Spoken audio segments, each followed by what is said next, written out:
Praise the lord. దేవుని నామములో అందరికీ వందనాలు. చాలా సంతోషంగా ఉన్నారు కదా. ఒక విషయాన్ని నేర్చుకుందాం ఈరోజు. దేవుని పరిశుద్ధ లేఖనం బైబిల్. అదేవిధంగా ఈరోజు యువత వాడుతున్న బైబిల్ కూడా మొబైల్లో ఉంది. ఈరోజు ఈ రెండింటిలో ఏది గొప్పది అని మనం పరిశీలన చేసుకుందాం.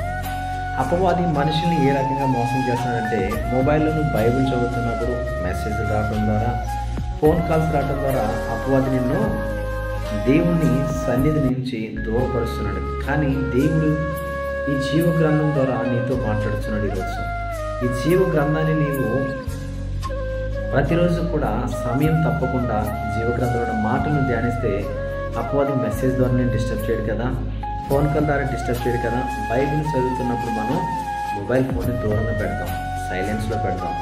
ఎందుకంటే దేవునితో మాట్లాడుతున్నప్పుడు మనం దేని మీద కూడా మనం ధ్యానం చేయకూడదు, కేవలం దేవుని మీద మాత్రమే.